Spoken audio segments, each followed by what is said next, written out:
Innal hamdalillah wassalatu wassalam ala Rasulillah wa ala alihi wa ashabihi wa man walah. Asyhadu an la ilaha illallah wahdahu la syarikalah wa asyhadu anna Muhammadan abduhu wa rasuluhu la nabiyya ba'dah. Ma ba'd.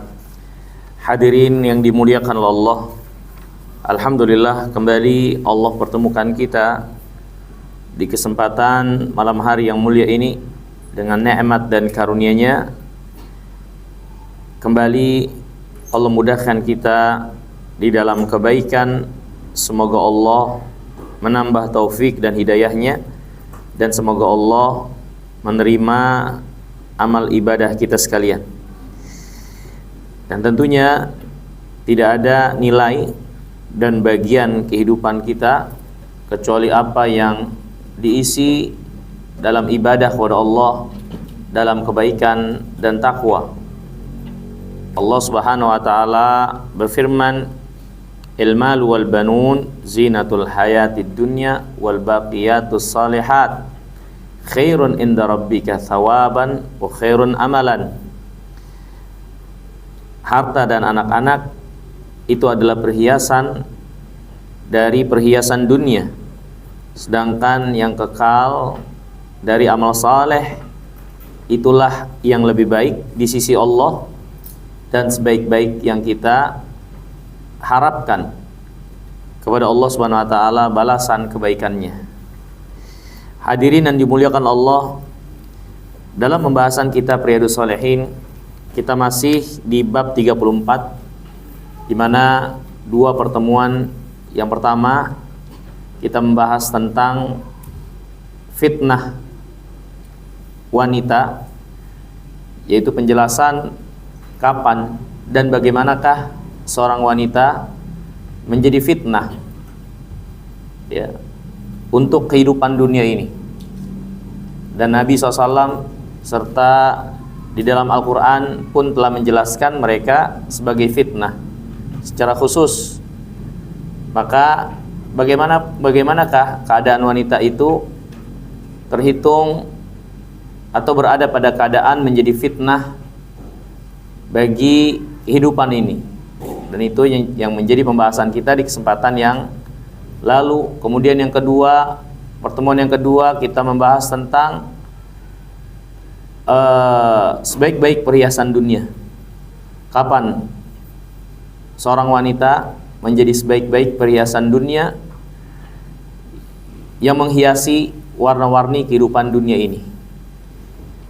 Itu kita bahas ya, sebelum memasuki bab 34, wasiyah bin nisa. Berwasiat kepada para wanita maksudnya adalah perintah untuk memperlakukan mereka dengan baik, melindungi, meluruskan, mendidik ya, membersamai mereka dalam kehidupan, memahami, memaafkan, bersabar atas gangguan yang datang dari mereka. Maka itu semua masuk dalam makna wasiyah bin nisa, berwasiat kepada para wanita, yaitu perlakuan, perbuatan dalam rangka kebaikan, memperbaiki para wanita ya, dengan apa yang menjadi keadaan mereka ya. Dan tentunya terdapat hikmah yang besar ketika syariat ini secara khusus memerintahkan dan menunjukkan untuk berwasiat dengan baik kepada para wanita ya. Walhal tentunya semuanya ada aturan main untuk kita perlakukan dengan baik, tapi terdapat keterangan secara khusus bagaimana para wanita itu diperintahkan untuk kita perlakukan dengan baik ya. Ada faktor-faktor yang menunjukkan betapa hikmah besar kita diingatkan untuk hal ini. Di antaranya adalah faktor para laki-laki tentunya. ya, yang memang memiliki suatu keadaan latar belakang sebagai pemimpin, yang dengan keadaan tersebut bisa membuat mereka lupa diri dengan kepemimpinan mereka, dengan keadaan mereka, sehingga bertindak kepada para wanita yang ada di bawah mereka dengan berlebihan. Ya. Faktornya juga yang kedua, keadaan para wanita yang berada dalam kelemahan dan kekurangan akal serta din agama, yang menuntut untuk lebih memberikan udzur, mengalah, memaafkan, ya, dan memperlakukan mereka dengan sebaik-baiknya, karena itulah memang keadaan mereka. Yang gak akan mungkin kita akan bisa dapatkan kesempurnaan dari mereka dalam perlakuan kepada suami mereka atau orang-orang yang bersinggungan dengan mereka. Ya. Maka mereka yang memiliki keadaan seperti ini tentunya untuk kita ketahui keadaan mereka agar kita bisa bersama mendampingi, membersamai mereka dalam kebaikan, karena pastinya keadaan dan keberadaan mereka dibutuhkan. Membersamai para laki-laki bersama beribadah kepada Allah, memakmurkan dunia ini dalam kebaikan dan sejumlah kebaikan-kebaikan yang sangat banyak dengan keberadaan mereka. Maka sejumlah keadaan-keadaan tersebut, ya, dari faktor laki-lakinya dan wanitanya, hikmah yang sangat besar dari syariat, terdapat perintah untuk berwasiat memperlakukan mereka dengan baik secara khusus.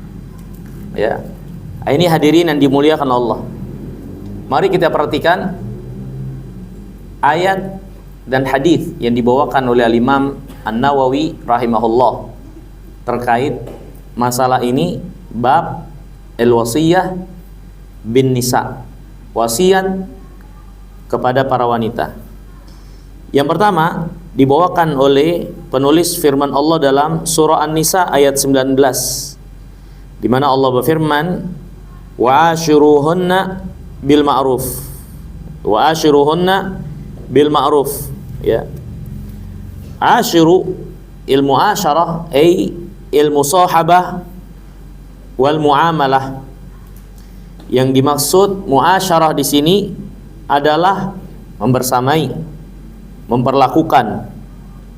Maka ketika Allah berfirman wa ashiruhunna bil ma'ruf, bersamai mereka, perlakukan mereka dengan cara yang ma'ruf, dengan kebaikan.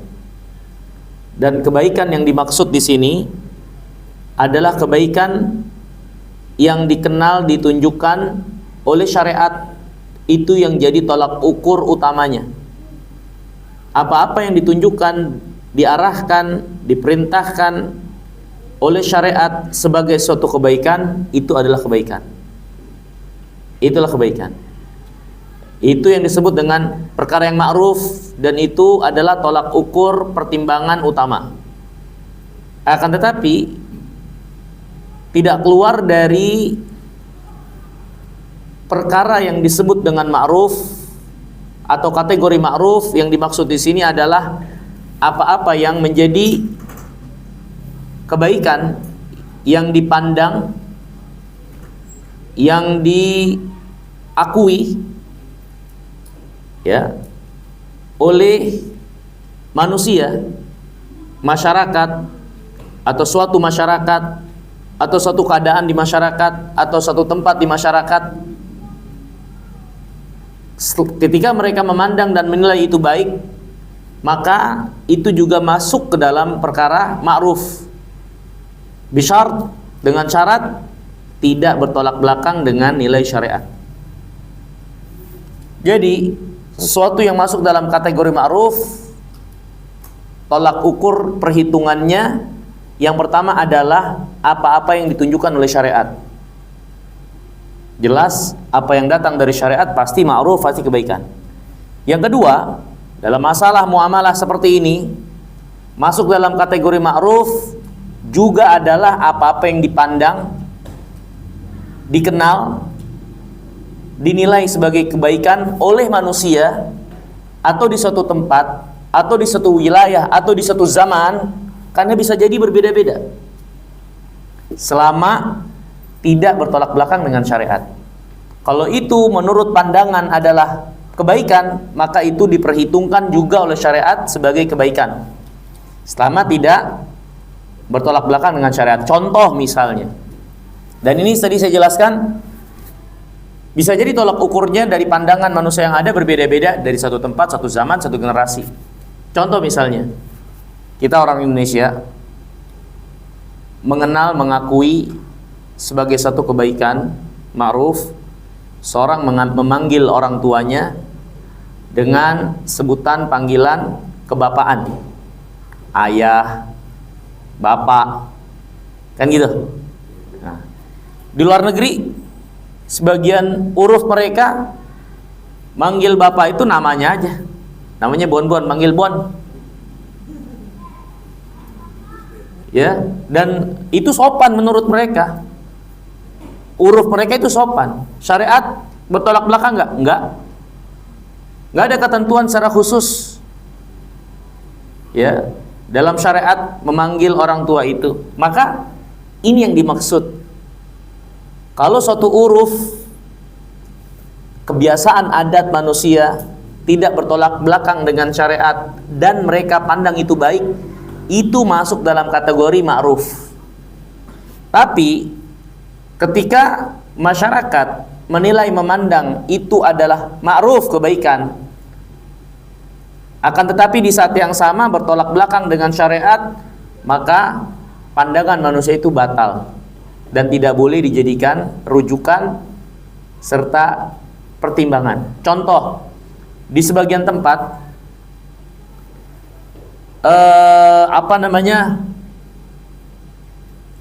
wanita itu, ya, mewariskan atau mendapat waris, menguasai harta semua, tidak laki-laki, kan gitu sebagian adat. Entah apa yang jadi alasan mereka dari analogi dan logikanya, tapi datang dari syariat ketentuan tentang ahli waris, siapa saja yang Allah tetapkan mendapatkan warisan itu beserta bagian-bagiannya seperti yang Allah tentukan. Di sebagian tempat uruf mereka bahwasanya perempuanlah yang menguasai harta itu. Ini kan bertolak belakang. Maka pandangan penilaian yang bertolak belakang dengan ketentuan syariat batal. Ya. Tapi kalau uruf manusia tidak dinilai sebagai satu atau tidak bertolak belakang dengan syariat, maka itu dihitung dan diperkenankan oleh syariat juga masuk dalam kategori ma'ruf. Dan ini bisa jadi berbeda-beda. Di satu tempat dengan tempat lainnya bisa beda kategori ma'ruf menurut mereka. Satu zaman dengan zaman yang lain juga bisa jadi berbeda. Ya. Suatu suku dari suku yang lain bisa jadi beda-beda. Ya. Uruf-uruf manusia. Ya. Dan syariat tidak melarang dan tidak menghalangi apa yang dipandang oleh manusia sebagai satu kebaikan, sebagai penghargaan kepada manusia yang memang juga Allah anugerahkan akal sehat, di mana fungsi dari akal ini adalah memfilter, memilih yang baik, yang bermanfaat buat mereka dan menjauhi yang jelek. Allah hargai dan jadikan itu juga sebagai suatu pertimbangan dengan syarat nggak boleh melampaui batas. Kalau datang keterangan syariat, tetap syariat itu datang dari pencipta yang menciptakan akal manusia, logika manusia, penilaian manusia. Maka bagaimana mungkin apa yang menjadi penilaian manusia kebaikan kemudian melawan apa yang dijelaskan oleh syariat dari suatu kebaikan. Nggak mungkin. Biar bagaimanapun Khalik itu tetap lebih berilmu, lebih mengetahui, maka ada batasnya. Inilah din agama kita. Tidak menyepelekan, mengabaikan apa yang ada pada manusia, yang itu anugerah Allah, tapi melampaui batas untuk itu juga harus diketahui oleh kita sekalian. Tidak boleh kita lakukan hal tersebut. Ya. Walhal ini agama tegak dengan keadilan. Intinya, wa asyruhunna bil ma'ruf, pergauli mereka, perlakukan mereka dengan cara yang ma'ruf menurut ketentuan syariat dan menurut apa yang dipandang oleh kalian dari kebiasaan yang berlaku, adat yang berlaku sebagai sesuatu yang ma'ruf, maka silahkan selama tidak bertentangan dengan syariat. Dan ini bisa berbeda-beda di suatu tempat, satu zaman, di satu lokasi, satu generasi, ya, bisa berbeda-beda. Ya. Ini hadirin yang dirahmati dan dimuliakan oleh Allah Subhanahu Wa Taala. Ayat ini jelas sekali buat kita sekalian, di mana Allah Subhanahu Wa Taala memerintahkan secara khusus untuk kita muasyarah, ya, membersamai para wanita itu dengan cara yang ma'ruf. Ya. Berkata Syekh Salim bin Id Al-Hilali, wa asyruhunna bil ma'ruf wa dzalika bi tatyibi aqwalikum lahun wa tahsini af'alikum wa hayatikum bihasbi qudratikum kama tuhib dzalika minha faf'al anta biha mitlahu.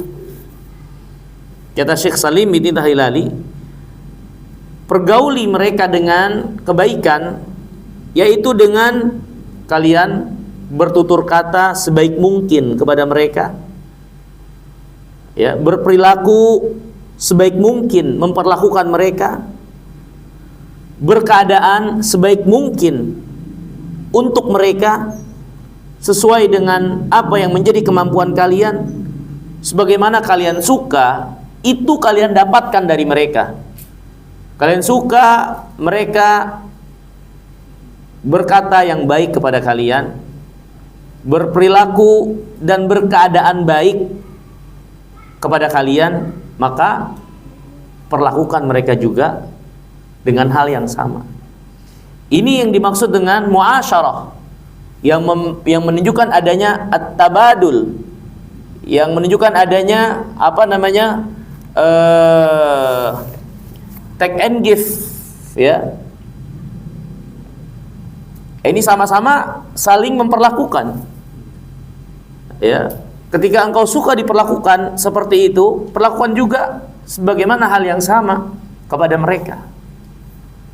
Ya, maka ini hadirin yang dimuliakan Allah, suatu isyarat yang sangat lembut sekali bagaimana agama ini Allah perintahkan kita untuk berlaku lemah lembut kepada mereka dalam perlakuan, tutur kata dan seterusnya, sehingga Allah perintahkan itu kepada kita sekalian, wa asyruhunna bil ma'ruf, ya. Kemudian hadirin yang dirahmati dan dimuliakan Allah, ayat yang kedua dibawakan di sini oleh penulis. Firman Allah surah An-Nisa ayat 129. Allah berfirman, walan tastati'u an ta'dilu bainan nisa'i walau harastum fala tamilu kullal maili fatadharuha kal mu'allaqati wa in tuslihu wa tattaqu fa innallaha kana ghafurar rahima. Kalian tidak akan sanggup berlaku adil di antara para wanita, yakni istri-istri kalian. Tentu ini khitab utamanya untuk mereka yang memiliki istri lebih dari satu. Kalian gak akan sanggup berlaku adil kepada istri-istri kalian walaupun kalian bersungguh-sungguh untuk berlaku adil. Fala tamilu kullal mail, maka janganlah kalian terlalu mengikuti kecondongan, fatadaruha kal mu'allaqah, sehingga kalian, ya, meninggalkan istri kalian yang kalian kurang condong kepadanya, kalian tinggalkan dia, tergantung. Ya. Dan kalau kalian berbuat islah, berbuat perbaikan dan bertakwa kepada Allah, sesungguhnya Allah Maha Pengampun lagi Maha Penyayang. Hadirin yang dimuliakan Allah, ayat ini dibawakan oleh Imam Nawawi yang menjadi pelajaran utama, ya. Dari ayat ini tentang al-wasiyah bin nisa, bersikap wasiat kepada para wanita atau wasiat kebaikan kepada para wanita adalah perintah Allah Subhanahu wa taala yang memerintahkan untuk kita atau orang yang memiliki pasangan istri lebih dari satu untuk tidak terlalu mengikuti kecondongannya. Ya. Untuk tidak mengikuti kecondongannya. Kenapa? Karena ada perkara di mana dia itu nggak akan bisa adil. Karena itu bukan dari apa yang dia memiliki kekuasaannya. Yaitu masalah apa? Masalah hati. Ayat ini bukan dalil bagi mereka yang hendak menggembosi apa yang disukai dan dianjurkan oleh agama ini untuk menikahi wanita lebih dari satu. Ayat ini bukan dalil yang menguatkan mereka-mereka yang menolak hal tersebut. Karena ayat ini sedang berbicara petunjuk dari Allah kepada mereka yang memiliki istri dari satu. Bukan terlarang keadaan kalian yang memiliki pasangan lebih dari satu. Ada perkara yang kalian gak akan mampu berlaku adil kepada istri kalian. Allah katakan walan tastati'u an ta'dilu. Kalian gak akan sanggup untuk adil. Jadi ada perkara yang kalian gak akan bisa berlaku adil pada pasangan kalian yang kalian miliki lebih dari satu itu. Ini bukan larangan untuk seorang memiliki pasangan lebih dari satu. Karena perjalanan manusia, peradaban manusia, itu fitrah mereka, naluri mereka akan memiliki pasangan dalam perjalanan hidup lebih dari satu. Mau ada yang suka nggak suka, bagaimanapun membendungnya, ini sama saja menyuruh manusia untuk melakukan sesuatu yang jadi kebutuhan mereka. Menyuruh manusia untuk meninggalkan sesuatu yang menjadi kebutuhan mereka. Nggak akan bisa. Ya, karena perjalanan manusia dari dulu kita saksikan mereka berkehidupan, para laki-laki itu memiliki pasangan lebih dari satu. Seperti mereka juga berjalan mengisi kehidupan dunia peradaban itu, menikah dengan berbagai macam cara dari apa yang mereka lakukan. Ada yang dengan adat istiadatnya, ada yang dengan tata caranya, ada yang menurut agama yang mereka yakini ketika itu, tapi mereka menikah. Karena ini adalah suatu peradaban perjalanan manusia yang memang menjadi naluri mereka, fitrah mereka, nggak bisa dibohongi. Mereka akan menikah, dan menikah itu diantara perjalanannya adalah laki-laki menikahi lebih dari satu. Dulu bahkan ada yang 100. Ya. Nabi Allah Sulaiman berapa? 99 sampai 100?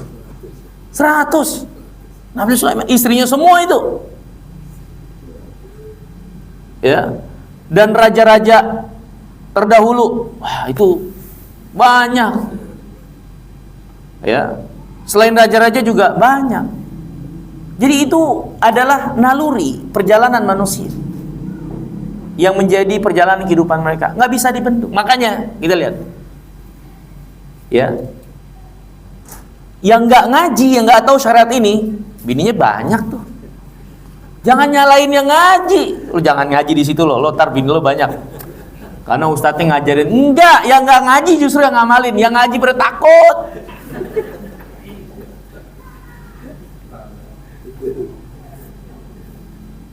Yang nggak ngaji yang ngamalin. Coba aja lihat di masyarakat. Makanya piknik yang jauh dikit. Ya, piknik jauhan dikit, kita geser dikit ke terminal, geser dikit ke pangkalan ojek. Bukan ngapa-ngapain. Ya kita ngobrol aja, biasa kan mereka manusia kan. Kita mungkin ada pelajaran bisa kita ambil dari mereka. Kenal, kan nggak ada masalah, kita saling kenal. Ya, geser dikit, banyak yang praktekin. Security banyak yang praktekin. Yang ngaji nggak praktekin, dia takut dah. Sama yang ngaji mah takut. Ya. Jadi kalau dibilang pengajian tertentu ini yang memang doyan kawin dan seterusnya, enggak. Justru orang ngaji makin takut malahan untuk melangkah karena banyak pertimbangan. Ya, yang nggak ngaji pada ngerjain, emang naluri sudah. Naluri manusia udah. Ya. Nah, syariat agama ini untuk hal-hal yang sifatnya perjalanan kehidupan manusia menjadi naluri dan kebutuhan mereka, nggak ngalangin. Karena itu kebutuhan, nggak boleh dihalangin. Tapi memberikan aturan main. Contoh masalah perbudakan. Perbudakan itu perjalanan kehidupan manusia. Mana Islam nyuruh kita untuk menjadikan orang sebagai budak? Nggak ada. Tapi untuk suatu keadaan perbudakan itu mau nggak mau harus ada. Ketika terjadi peperangan dengan orang kafirin, di mana peperangan itu kan silih berganti, kadang kaum muslimin kalah. Ketika kalah kaum muslimin, dijadiin budak mereka tawanannya. Maka hal yang sama diperkenankan sebagai balasan yang setimpal ketika mereka yang kalah. Maka tawanan perang mereka juga sebagai ghanimah dan diperkenankan jadi budak kaum muslimin. Datang sejumlah syariat mengatur bagaimana memperlakukan budak. Datang bahkan syariat mengajarkan untuk membebaskan budak sebagai satu keutamaan yang besar. Jadi Islam bukan agama perbudakan. Dia adalah perjalanan hidup manusia yang kita nggak bisa lari, akan berada pada keadaan itu. Islam ngajarin bagaimana aturan mainnya. Untuk hal-hal yang kita nggak bisa lari darinya, itu suatu keadaan. Sama seperti ini. Ya. Walhasil intinya ayat ini bukan dalil dan sangat keliru bagi orang yang menjadikan ini dasar untuk membatalkan, menggembosi anjuran agama ini untuk seorang memiliki pasangan lebih dari satu. Ya, salah besar. Tapi ayat ini petunjuk mereka yang memiliki pasangan lebih dari satu, berarti kan diperkenankan oleh syariat. Tapi ada aturan main. Diberitahukan ada sesuatu yang kalian gak akan pernah bisa berbuat adil dan gak bakal sanggup. Walan tastati'u, kalian gak bakal sanggup untuk adil. Apa yang tidak sanggup untuk ditegakkan keadilan oleh seorang suami pada istri-istri mereka? Ini yang Nabi SAW katakan terkait dirinya, orang yang paling adil. Gak ada yang paling adil dari Nabi SAW sebagai suri toladan. Ya, Nabi mengatakan tentang dirinya setelah apa yang dia usahakan untuk para istrinya, dari pembagian malam, pembagian nafkah, hal-hal yang sifatnya materi duniawiyah, sesuatu yang memang seorang sanggup untuk membagi-baginya sesuai dengan tempatnya masing-masing. Nabi mengatakan, Allahumma hadza qismi fima amlik fala talumuni fima tamlik wala amlik. Ya Allah, inilah pengaturanku dalam pembagian yang aku punya kemampuan kekuasaan padanya. Yaitu masalah apa kata para ulama? Pembagian malam, gilir dan seterusnya, nafkah. Di mana beliau punya perhitungan, ya, untuk membagi-bagi itu dengan keadilan kepada para istrinya. Dan Nabi mengatakan, ya Allah, jangan engkau salahkan celak aku pada sesuatu yang engkau miliki dan aku nggak punya, aku nggak memiliki. Kata para ulama, ini adalah masalah qalb, masalah hati, kecintaan, kecenderungan. Itu nggak bisa dibohongi, manusiawi. Akan ada seorang dari salah seorang istri itu yang dia lebih cenderung kepadanya, entah dia tampakkan itu atau tidak tampakkan. Nabi SAW sendiri secara jujur mengatakan, Aisyah lah orang wanita yang paling dia cintai dari para istrinya. Dan para istri yang lain juga tahu bagaimana kedudukan Aisyah pada Nabi SAW, sampai pernah terjadi suatu perseteruan atau suatu cemburuan lah. Istri Nabi jadi terbagi menjadi dua kelompok. Kelompoknya Aisyah, satu gengnya Aisyah, atau lagi gengnya siapa? Hafsah ya. Nah, jadi intinya yang geng Hafsah sebelah tuh cemburu. Orang-orang nih, para sahabat, kalau ngasih hadiah ke Nabi SAW, selalu ketika Nabi ada di rumahnya Aisyah. Kenapa ketika nggak di tempat mereka juga dikasih hadiah? Dan sahabat tentu mereka mengukur, mereka ingin hadiahnya itu menyenangkan Nabi SAW, lebih membuat Nabi SAW senang. Dan Nabi keadaan seperti itu ketika dia ada di rumah Aisyah. Akhirnya para sahabat ya, yang Nabi juga nggak nyuruh-nyuruh, berjalan alamiah saja. Wah, mereka kalau di rumah Aisyah, ayo kasih. Istri-istri yang lain nih nggak setuju. Datang kepada Nabi SAW, tolong adil dong kepada kami. Ya, bilangin sama orang-orang tuh kalau ngasih hadiah jangan pas di rumah Aisyah saja, di rumah kami juga. Ya Nabi mau ngatur gimana? Ini kan jalan alamiah. Rasulullah SAW diem aja udah. Datang sampai beberapa utusan dari istri-istri Nabi.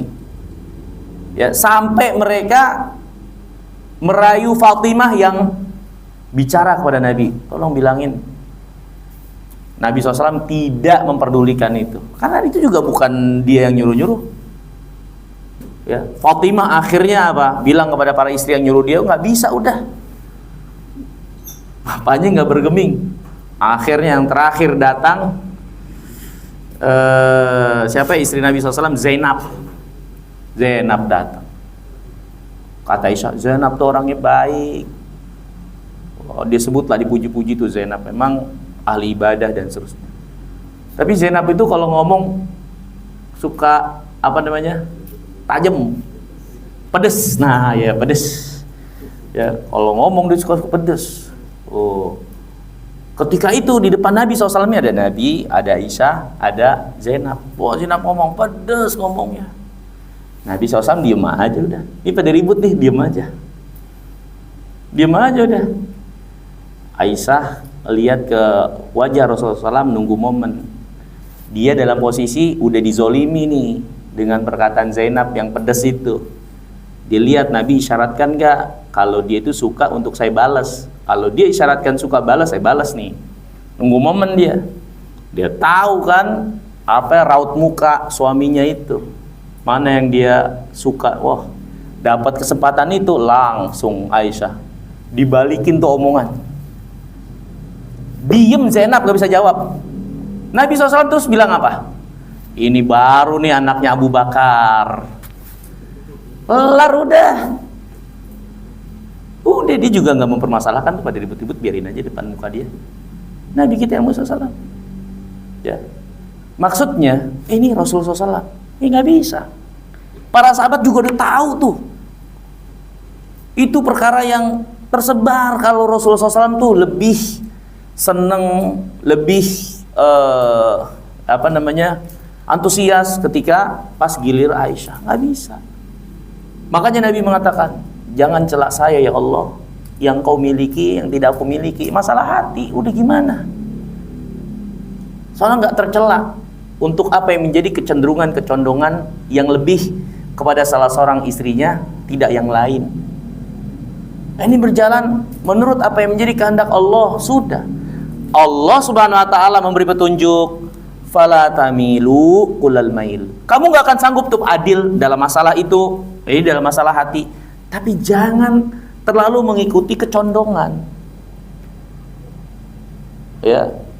Fatadaruha kal mu'allaqah, sehingga engkau meninggalkan istri yang lain yang engkau tidak cenderung condong kepadanya, kayak kegantung. Kata Syekh Shalih Utsaimin, itu dia kayak ngawang-ngawang antara langit sama bumi tuh. Perempuan tuh kalau tahu suaminya nampak lebih cenderung kepada madunya, wah dia ngawang-ngawang nggak jelas tuh pasti tuh. Ya, nggak jelas deh pokoknya. Ya. Nah, jangan seperti itu. Jangan ngikuti kecondongan sehingga membuat mengabaikan, melalaikan apa yang menjadi perlakuan untuk para istri yang lain. Ini al-mu'asyarah bil ma'ruf, al-wasiyah bil ma'ruf, wasiat untuk berbuat kebaikan. Jika pun keadaan hati nggak bisa dibohongin untuk kurang ketertarikan, atau ketertarikannya sudah berkurang, atau sudah ya sudah berkurang lah kan, masa tertarik terus. Ya, bohongan itu yang namanya rumah tangga tuh kayak sinetron bohong, itu bohong semua itu. Ya, disenengin sama perempuan, ya memang perempuan gaya ini begitu dia naturalnya. Ya, aslinya rumah tangga tanggung jawab, mengasihani, kasih sayang, ya, mawaddah, bertukar kebaikan, bertukar manfaat kebaikan, ya. Tapi yang disebut atau yang dikenal seperti anak-anak muda tuh cinta-cintaan, itu paling seminggu atau 2 minggu, ya. Jadi hadirin yang dirahmati dan dimuliakan Allah, maka kalaupun berkurang itu ketertarikan, ada kecenderungan, kecondongan kepada yang lain karena satu dan lain hal, ya, itu masalah hati. Jangan perlakukan istri yang engkau mungkin kurang antusias atau keinginan kepadanya, ya, untuk tidak diperlakukan dengan baik, ya, tidak diperlakukan sebagaimana mestinya dari berlemah lembut dan seterusnya, sehingga dia tahu dan dia lihat ini membuat dia gamang, nggak jelas. Fadadaruha kal mu'allaqah. Dan Allah Subhanahu wa taala memberikan petunjuk, wa in tuslihu, kalau engkau berbuat islah. Ini dalil yang menunjukkan kita sekalian, dalam membangun rumah tangga, di antara pokok dasar yang harus dimiliki oleh pasangan suami istri, membangun itu sama-sama menginginkan kebaikan. Untuk nggak ada tujuan memberi kerugian, membahayakan, menyia-nyiakan, jangan sampai ada. Apa yang dilakukan segala sesuatunya adalah untuk islah, untuk perbaikan. Allah Subhanahu wa taala berfirman tentang pasangan suami istri yang bersetegang, berseteru sampai hampir terjadi perceraian di antara mereka. Kemudian Allah perintahkan untuk masing-masing mengutus utusannya sehingga membicarakan permasalahan ini tanpa ada kepentingan dan netral. Apa kata Allah Subhanahu wa taala? In yurida islahan yuwaffiqillahu bainahuma. Kalau utusan-utusan itu atau pasangan suami istri ini memang menginginkan islah, perbaikan untuk apa yang menjadi hubungan dan keadaan mereka, Allah beri taufik. Allah beri taufik kepada kebaikannya. Ya. Makanya hadirin yang dirahmati dan dimuliakan Allah, nanti ada hadis betapa pentingnya mendasari kebaikan agama untuk jadi pilihan, faktor untuk kita memilih pasangan-pasangan kita. Karena hanya orang-orang yang punya agama yang baik, apa yang jadi langkah dan perbuatannya itu bukan untuk mencelakai, memudaratkan atau membahayakan orang yang dia perlakukan. Karena dia punya agama, punya takut kepada Rabbul Alamin. Tapi orang yang nggak punya agama, yang nggak takut kepada Allah Subhanahu Wa Taala, maka dia nggak peduli kalau itu mencelakai, memudaratkan, mengorbankan. Yang penting untuk kesenangan dirinya dan seterusnya. Kalau nggak punya din, maka kata Nabi apa? Taribat yadak. Ya, tanganmu berhambur tanah. Artinya engkau benar-benar mengalami kerugian. Rugi engkau. Ya. Nah, dalam ayat ini juga kata Allah, wa in tuslihu, dan kalau engkau berbuat islah, wa tattaqu, dan bertakwa kepada Allah. Ini juga dalil betapa pentingnya takwa kepada Allah, di mana bagian terbesar dari takwa adalah rasa takut seseorang kepada Allah, menjalankan perintah, menjauhi larangannya, dalam rangka menjaga dirinya dari api neraka. Itu kan takwa. Antaj'al bainaka wa bainallah au baina adzabin nar wiqayatan taqiqa minan nar. Takwa adalah engkau menjadikan sesuatu yang akan menghalangi engkau dari kemurkaan Allah, dari siksa api neraka. Itu takwa. Yang berasal dari kata waqayati wiqayatan, artinya pelindung, benteng. Ya, dengan menjalankan perintah, menjauhi larangan. Maka asas dasar takwa rasa takut. Kalau kalian berbuat islah, kalau kalian bertakwa, ya, maka penting buat kita sekalian bagaimana menjalani rumah tangga itu juga mendasari atas dasar takwa. Takwa yang menjadi dasar dalam kita memperlakukan satu dengan yang lainnya. Bukan hanya terkait orang yang kita hadapi, yang mungkin bisa kita kelabui, yang kita bisa sewenang-wenang kepadanya, yang kita ingin meluapkan rasa marah kita begitu saja tanpa lagi memperdulikan kedudukan dan haknya. Mungkin suami kita nggak membalas, nggak marah. Mungkin istri kita dia tertekan, nggak bisa melawan. Gimana dengan Allah Subhanahu Wa Taala? Ya, seorang suami mungkin bisa menekan istrinya sehingga dalam tekanan itu istri nggak melawan. Seorang istri mungkin dia bisa mengendalikan suaminya, ya, karena dia tahu suaminya nggak punya pilihan lain. Ya. Tapi bagaimana dengan Rabbul Alamin?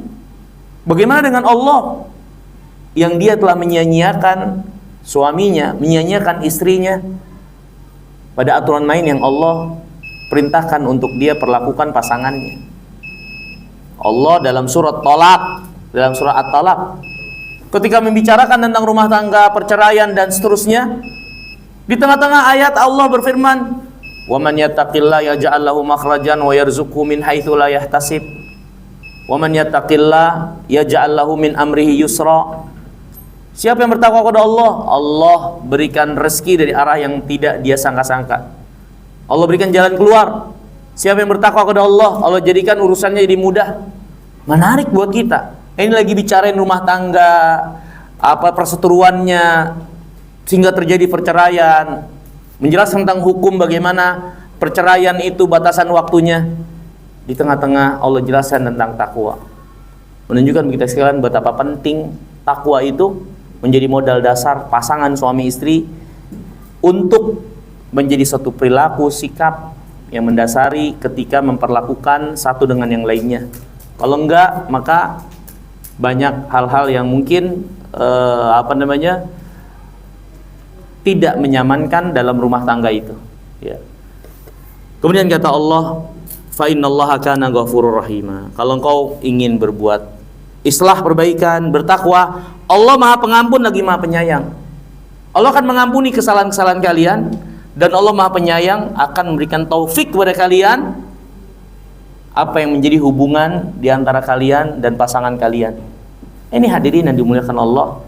Ya, maka ayat ini jelas, tadi sudah disebutkan, dibawakan ayat ini sebagai penjelasan wasiyah bin nisa khairan, karena ada sisi yang sangat lembut sekali yang Allah SWT perintahkan kepada kita sekalian untuk tidak mengabaikan mereka walaupun mereka pada satu keadaan kita sudah berkurang atau tidak lagi tertarik kepada mereka, ya, atau kurang satu dan lain hal dari mereka, maka tetap berbuat islah, tetap bertakwa kepada Allah Subhanahu wa taala, dan tidak memperlakukan mereka menjadi tergantung, maka Allah Subhanahu wa taala akan memperbaiki kekurangan-kekurangan kita dan memperbaiki hubungan yang ada itu insyaallah taala.